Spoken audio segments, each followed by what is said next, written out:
Boa noite, irmãos e irmãs. Graça e paz.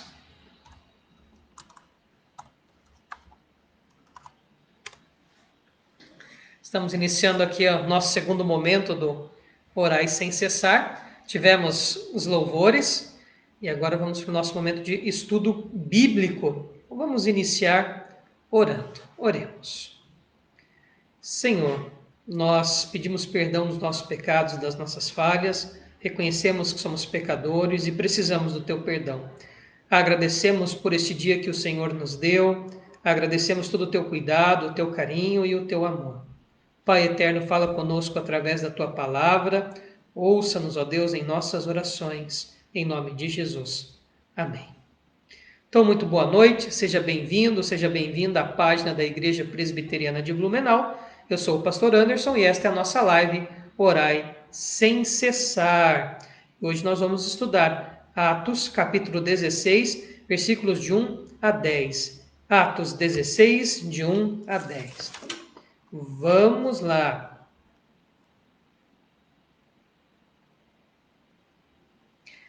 Atos 16, versículos de 1 a 10.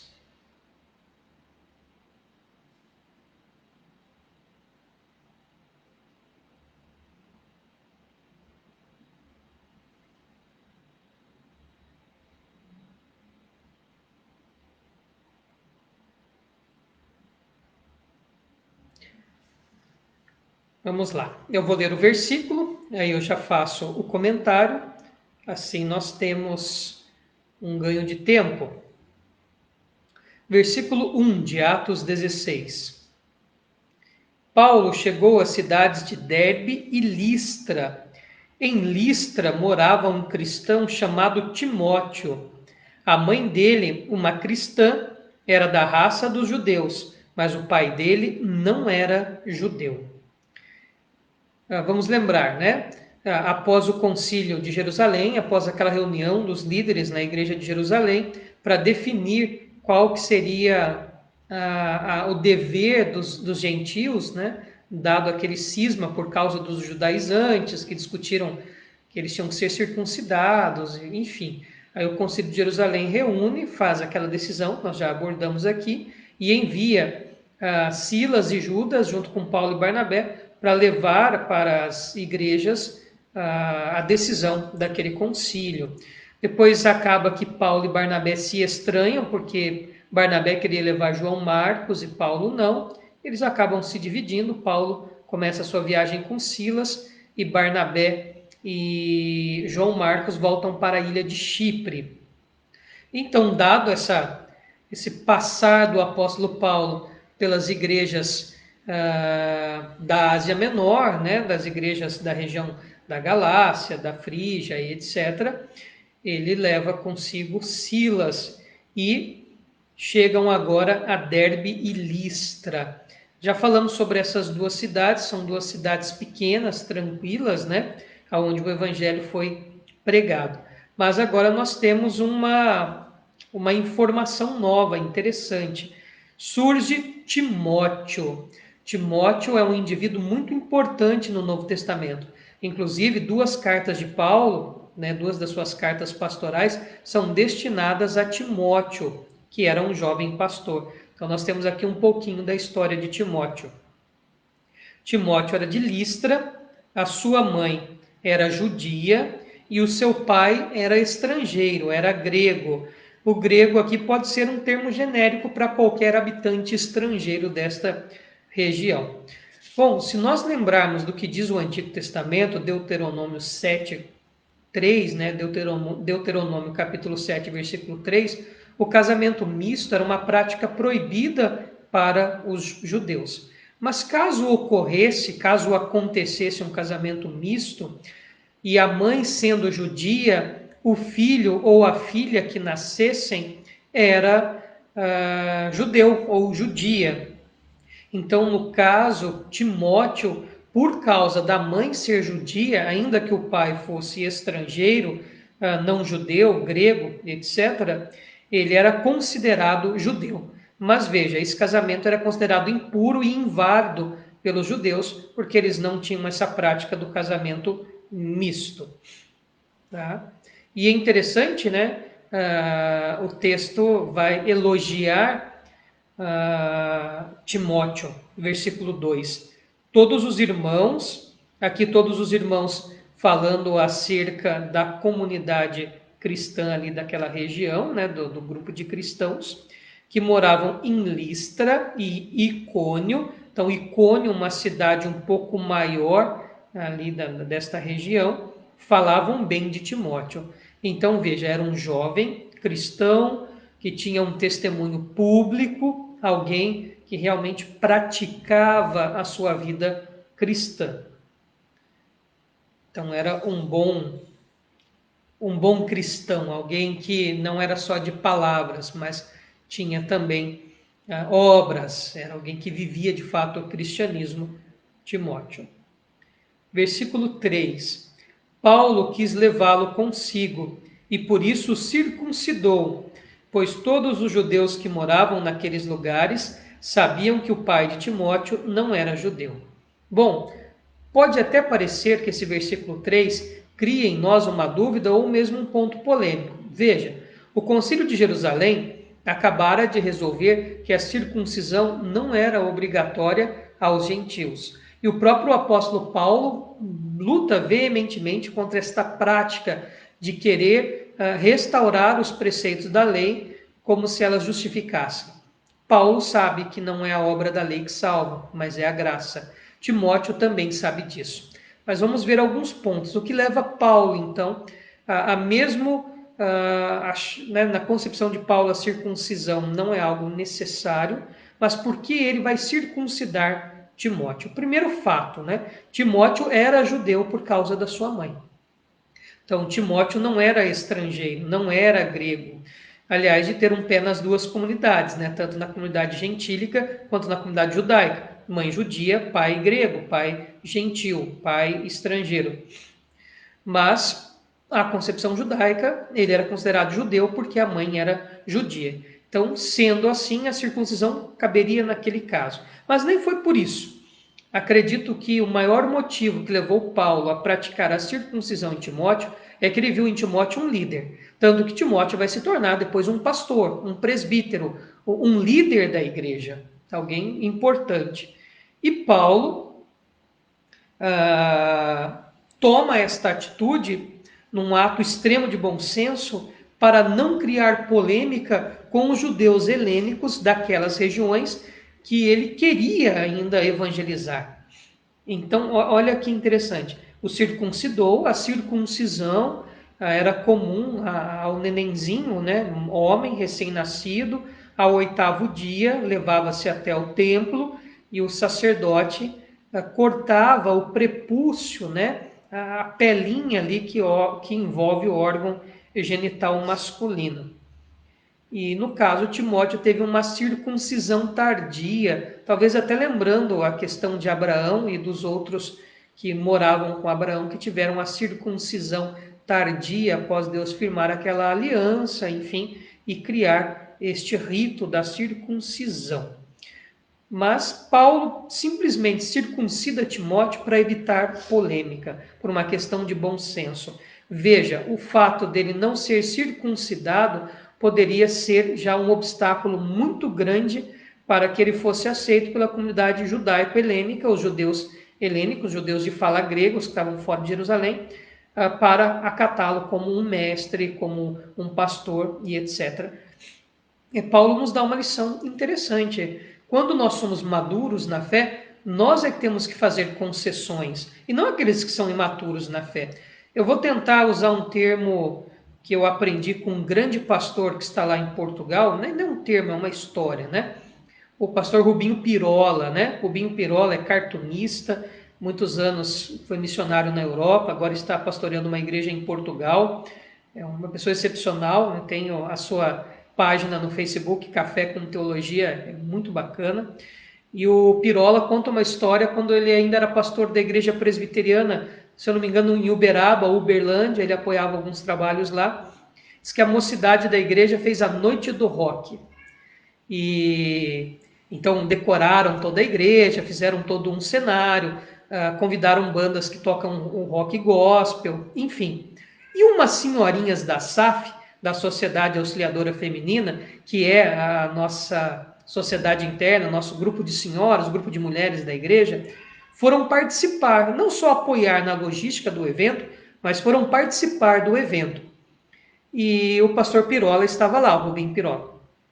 Quando chegaram as senhoras da SAF, elas estavam todas vestidas com roupa preta, com lenço na cabeça, com correntes, fizeram uma maquiagem escura, estavam todas caracterizadas de roqueiras. E o pastor Rubim estranhou, falou, gente, mas por que vocês vieram assim? E elas disseram, a gente veio como os jovens para não escandalizá-los. Que lição tremenda! A circuncisão que Paulo faz em Timóteo tem a mesma base. Quem é maduro na fé é que tem que suportar quem é fraco na fé e não vice-versa. Às vezes nós somos maduros na fé e queremos determinar aquelas pessoas que nunca tiveram cuidado com a fé, que tenham o nosso modo de ser, de agir, nosso modo estético, nosso modo de vestir, falar e etc. Um estereótipo daquela visão de crente de terno e gravata, com a Bíblia embaixo do braço, a mulher de saia até na canela, com aquela camisa de manga comprida, com o cocão no cabelo, e como se ser cristão fosse um estereótipo de roupa, de vestimenta, ou de estilo musical, ou de opção filosófica, etc. Não tem nada a ver com isso, né?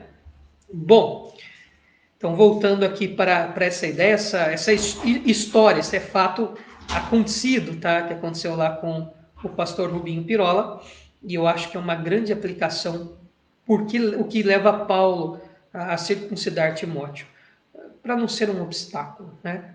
A gente tem que aprender essa lição importantíssima. Versículo 4.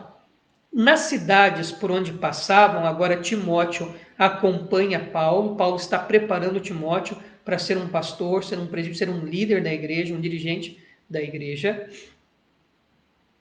Então, nas cidades por onde passavam Paulo, Silas e Timóteo, eles diziam aos cristãos quais as decisões que tinham sido tomadas pelos apóstolos e pelos presbíteros da igreja de Jerusalém e aconselhavam que eles obedecessem a essas decisões. Lembram-se, abster-se das relações sexuais ilícitas, abster-se das coisas sacrificadas a ídolos, a se envolver com o culto pagão, a idolatria e toda imoralidade que aconteciam nos cultos, e também se abster de comer o sangue dos animais e comer animais que não foram sangrados no abate, enfim. Então eram as decisões que o Concílio de Jerusalém havia tomado com respeito aos cristãos. Falei bastante sobre isso também. Se você não acompanhou, basta acessar os nossos vídeos anteriores, seja aqui na nossa página do Facebook ou no canal no YouTube. Então, eles vão de igreja em igreja, anunciando a decisão, ensinando, fortalecendo, etc., estas igrejas. Versículo 5. Assim as igrejas ficavam mais fortes na fé e o número de cristãos aumentava cada dia mais. Então nós temos aqui no versículo 5 um pequeno sumário, falamos bastante em sumários aqui.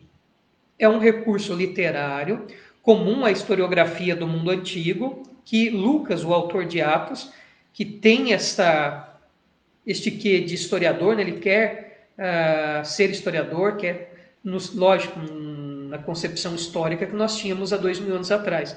Então ele constrói muito bem isso. Então ele faz muitos sumários. O versículo 5 é um pequenino sumário, um pequenino resumo, para dizer que aquelas igrejas estavam crescendo, sendo fortalecidas, que os cristãos estavam sendo abençoados e etc. Então ele traça um panorama geral, global, enfim, para ganhar tempo, para dar um pequeno relatório sobre como que o cristianismo ia muito bem naquela região. Qual região? Região ali de Listra, de Derbe, enfim, a região da antiga Ásia Menor. Versículo 6. Como o Espírito Santo não deixou que anunciassem a palavra na província da Ásia, eles atravessaram a região da Frígia Galácia. Então veja, que interessante e importante esse versículo 6. Como o Espírito Santo não deixou que anunciassem a palavra na província da Ásia. Então eles estavam na Ásia Menor e queriam adentrar mais nos horizontes asiáticos. Então queriam ir mais para a Ásia. Eles atravessaram a região da Frígia e da Galácia. Então eram duas regiões que tinham grupos de cidades, tanto a província da Frígia quanto a província da Galácia, que ficavam nessa antiga Ásia menor, que os gregos chamavam de Anatólia.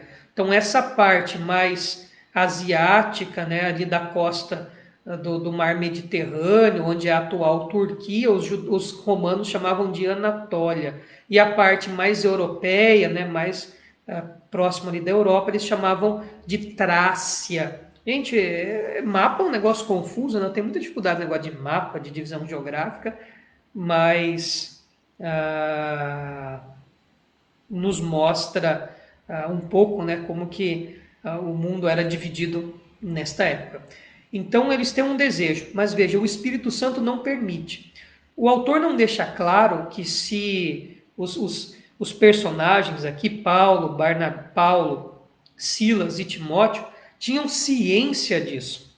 Se eles sabiam que era o Espírito Santo que não estava permitindo. Tá? Talvez Lucas nos diz isso, mas num primeiro momento, agora, eles vão perceber só depois, né? Só no final. Mas nesse primeiro momento, esse impedimento, que pode ter sido qualquer coisa, o autor não vai dizer qual foi o impedimento, mas é a vontade soberana do Espírito. Não era a hora, naquele momento, de pregar o Evangelho ali. Versículo 7. Quando chegaram perto do distrito da Mísia,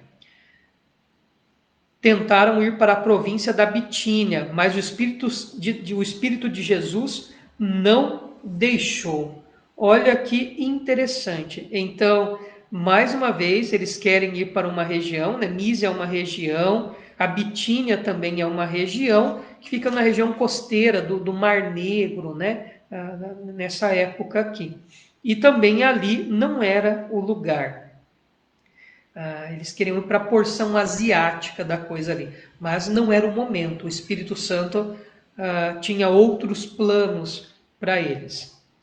Naquela noite, Paulo teve uma visão na cidade de... Então, versículo 8, né? Então atravessaram a Mísia e chegaram à cidade de Troade. Troade era uma cidade portuária, né? Uma cidade importante da antiga Ásia Menor, tá? E uma cidade, uma região portuária do Mar Egeu, E quando eles chegam ali, já cansados, eles tinham andado bastante, viajado bastante, Paulo tem uma visão num sonho. Versículo 9. Naquela noite, Paulo teve uma visão. Ele viu um homem da província da Macedônia. Macedônia abrange um grupo de regiões da antiga Grécia, né? Que estava de pé e lhe pedia: venha para a Macedônia e nos ajude. Logo depois dessa visão, nós resolvemos partir logo para a Macedônia, pois estávamos certos de que Deus nos havia chamado para anunciar o evangelho ao povo dali. Então, olha que interessante, né? Primeiro, o versículo 10 muda a narrativa da terceira para a primeira pessoa. Alguns podem sugerir uma ideia de que Lucas se insere para dar algo no texto, ou simplesmente dá a Paulo o discurso agora, né, a transição do discurso, mas nós temos uma mudança da narrativa, isso é importante para a nossa análise literária, né? Então, nós tínhamos até agora alguém contando, e agora nós temos o personagem falando o que ele vai fazer. Logo depois dessa visão, resolvemos partir logo para a Macedônia. Então, agora há uma participação em primeira pessoa. Até então, nós tínhamos só o narrador contando o fato. Que lição interessante, né? Talvez só nesse momento, depois da visão, que Paulo, Timóteo e Silas vão refletir que esse impedimento, que nós não sabemos qual foi, de irem para essas outras regiões, uma porção mais asiática ali, foi um impedimento do Espírito Santo. Que bacana, veja, é o Espírito Santo que conduz a missão. Isso é maravilhoso, né? Veja, é a soberania de Deus guiando. E nós temos que crer dessa maneira, que é o Espírito Santo que conduz, que é o Espírito Santo realmente que abençoa o trabalho e orienta, né? Então, é muito importante vermos como essa ação ativa e poderosa e soberana do Espírito Santo em Atos dos Apóstolos. O Espírito Santo aparece muitas vezes em Atos dos Apóstolos, né? O Espírito Santo é Deus, como Pai, como Filho, digno de honra, de glória, de adoração. Temos que adorar o Espírito Santo, assim como adoramos o Pai, adoramos o Filho, a Trindade Santíssima, né? Mas se há um livro que mostra a ação contínua e ativa da terceira pessoa da Santíssima Trindade, o Espírito Santo, é Atos dos Apóstolos. Então é um bom livro para estudarmos a pneumatologia, ou seja, o ramo da teologia que faz um discurso que tenta compreender através da Escritura a obra e a pessoa do Espírito Santo, que é o condutor da igreja, que está presente. Cristo fala, né? Eu vou, mas não nos deixo sós. Vou enviar um outro Consolador igual a mim. E o Espírito Santo vem para nos conduzir e para consumar a obra de salvação em nosso coração, aplicando a obra de salvação nos nossos corações. Eu acho que isso é muito moderno, né? Ainda mais nos dias de hoje, que às vezes o ser humano acha que é tão autônomo. Temos que crer que é o Espírito Santo que guia-nos na missão da igreja, e se nós formos para algum lugar que ele não quer, temos que crer que ele pode intervir soberanamente e nos direcionar da melhor maneira possível. Bom, e assim nós concluímos essa primeira parte de Atos 16. Na quinta-feira nós vamos dar uma pausa em Atos, porque eu quero falar sobre reforma protestante. Então, no sábado, dia 31, nós comemoraremos os 503 anos da reforma protestante. Então, na quinta-feira, dia 29, eu vou falar um pouco sobre a reforma protestante. Vou falar um pouco sobre o que antecedeu, sobre o contexto social, sobre o contexto político, sobre o contexto religioso. Vamos ver alguns nomes que talvez são esquecidos, mas que são muito importantes para a reforma. Vamos ver os pré-reformadores, né? Vamos ver nomes como Pedro Valdez e os irmãos pobres de Leão. Vamos ver Savonarola, um reformador italiano. Enfim, vamos falar de Erasmo de Roterdã. Enfim, nomes importantes para a reforma, né? Então, quinta-feira nós vamos numa pausa em Atos para falar de reforma protestante, que celebramos no domingo, também no sábado, perdão, dia 31, mas também no domingo faremos alguma menção no culto sobre essa data tão importante para todos nós. E aí, na terça-feira que vem, nós voltamos com o estudo de Atos 16, a partir do versículo 11, quando se dá a entrada de Paulo na região europeia hoje, né? Nós chamamos de Europa hoje, é óbvio que nessa época não tinha esse nome, mas como que o evangelho começa a entrar nesta outra região. Então, a quinta agora a reforma protestante, vamos falar sobre isso, e na terça retomamos o estudo de Atos. Então vamos para os nossos momentos de oração. Lembrando que se você ainda não fez o seu pedido, dá tempo. Tá? Eu vou ler aqui os pedidos de oração. Então, caso você não tenha ainda feito, dá tempo, ok? E deixa o seu boa noite também, né, para enviarmos depois um abraço para ti ao final.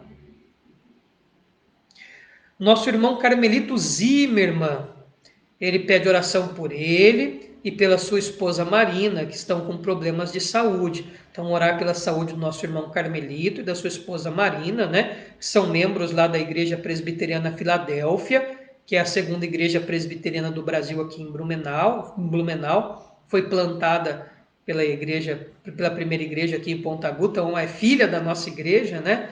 Então, Deus abençoe, viu, seu Carmelito, dona Marina. Um grande abraço para o reverendo Márcio. Inclusive amanhã à tarde nós vamos nos ver, né? Eu com o reverendo Márcio. Então, tenho muita admiração pelo trabalho. Que Deus abençoe muito os nossos queridos irmãos aí da Igreja Presbiteriana Filadélfia.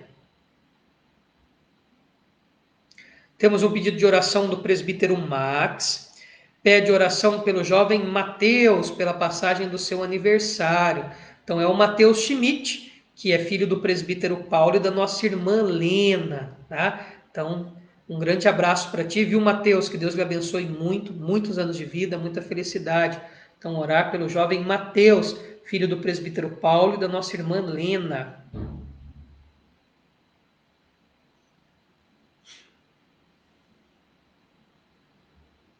Temos aqui também um agradecimento da dona Carmen Vega, que agradece a Deus que conseguiu reunir os 3 filhos com suas famílias no final de semana, já há 7 meses que não se viam.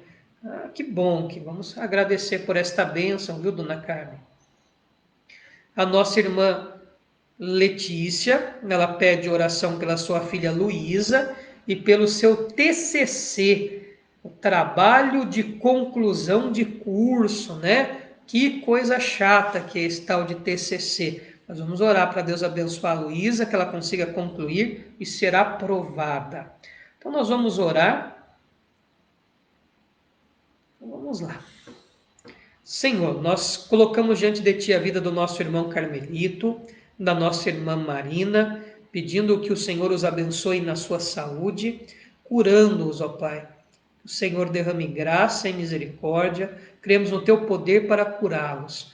Toma-os nas Tuas mãos, ó Pai, e faça-se a Tua vontade nestas vidas. Cuida de todas as necessidades desses irmãos amados e, juntamente com eles, abençoe todos os irmãos da Igreja Presbiteriana Filadélfia, o pastor Márcio, a sua família, o conselho daquela igreja. Pai, derrama bênção sobre todos.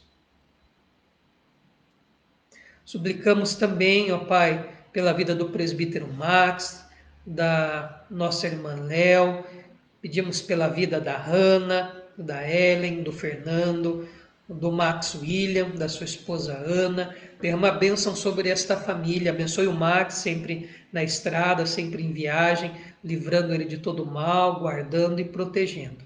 Pai, intercedemos pela vida do Mateus Schmidt, pedindo a sua bênção sobre a vida dele, que ele seja um jovem, um adolescente que ande nos teus caminhos, sempre dê sabedoria, ó Pai, e que ele nunca se desvie dos teus caminhos. Abençoe também o presbítero Paulo, a nossa irmã Lena. Toma nas tuas mãos esta família abençoada.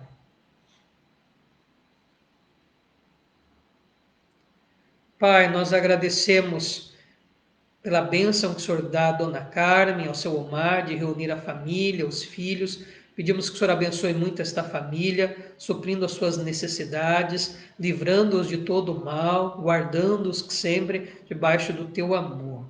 Pai, abençoe muito a família da dona Carmen, do seu Omar, abençoe a saúde deles. Cuida, Pai, o Senhor sabe das suas necessidades.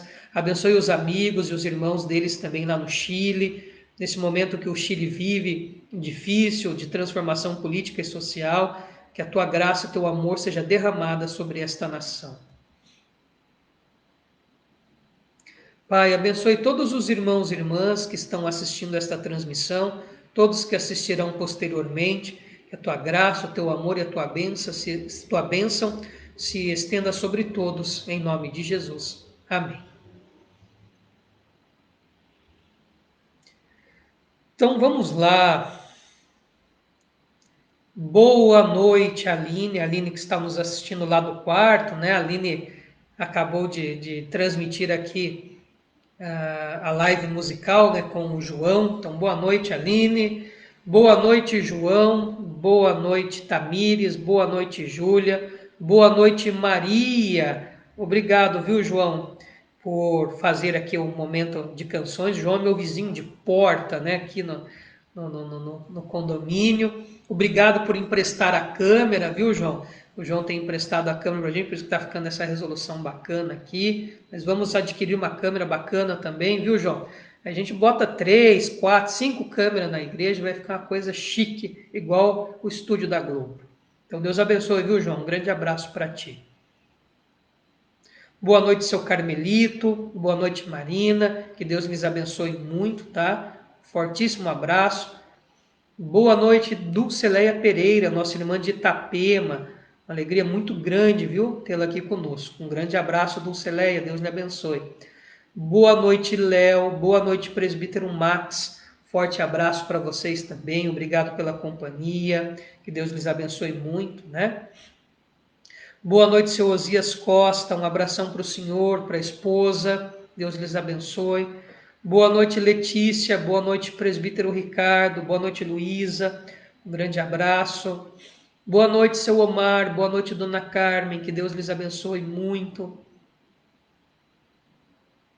Boa noite, dona Zeni. Boa noite, seu Dino. Boa noite, Ana Paula. Os nossos irmãos de Xanxerê, lá no Oeste Catarinense. Que Deus lhes abençoe muito. Obrigado pela companhia. Boa noite, Claudete Bittencourt, nossa irmã de Itapema também. Deus lhe abençoe, viu, Claudete? Um grande abraço para ti. Tá? Uma noite abençoada. Boa noite, Diomar Pérez. Boa noite, Alexandre. Nossa irmã e nosso irmão, que se eu não me engano, que nos assistem lá de São Paulo, né? Sejam bem-vindos, que Deus lhes abençoe muito. Obrigado pela companhia, um grande abraço. Olha só, e temos ainda uma participação especial lá de Xanxerê, a Maria Fernanda e a Vitrola. Ô Vitrola, que saudade que nós estamos de você. Aliás, é Vitória, né? Eu confundi aqui, não é Vitrola, não. Ô Vitória, estamos com saudade de ti. Viu? Um abração para ti, para dona Zeni, né? Todo mundo que nos assiste ali em Xanxerê. A Vitorinha, nossa amiga, né? Uma belezinha. Fala mais que o homem da cobra, mas é uma belezinha, viu? Então estamos com saudades. Então, um grande abraço a todos e todas que estiveram conosco. Lembrando que quinta-feira, então, nós temos a nossa live. Falaremos sobre reforma protestante, contexto social, político, religioso e etc. No sábado, às 19 horas, nós temos o nosso culto de jovens presencial na igreja. E domingo, às 9 e às 19 horas, nós temos o nosso culto presencial com Santa Ceia. Então, dia 1º de novembro, né, no domingo, teremos a Santa Ceia às 9 da manhã e às 19 horas. Os nossos 2 cultos presenciais são cultos iguais. Se você precisa de uma visita, de um aconselhamento, se você precisa que leve Santa Ceia no seu lar, faça contato comigo por telefone, por e-mail, por WhatsApp, por Skype, enfim, para eu poder servir a sua família, né? Servir você aí no seu lar, caso tenha algum impedimento de participar na ceia na igreja, tá? Para visitas, aconselhamentos, estamos agendando aconselhamentos na igreja também, discipulados, enfim. Só para dizer que estamos funcionando, estamos atuantes, né? E desde que haja demanda, estamos 100% à disposição. Vamos nos despedir com a bênção do Senhor. Irmãos e irmãs, que a graça do nosso Senhor e Salvador Jesus Cristo, o amor, a bênção de Deus, o Eterno Pai, a comunhão e a consolação do Santo Espírito esteja com todo o povo de Deus aqui presente e espalhado sobre a face da terra para todos sempre. Amém. Então, até quinta-feira.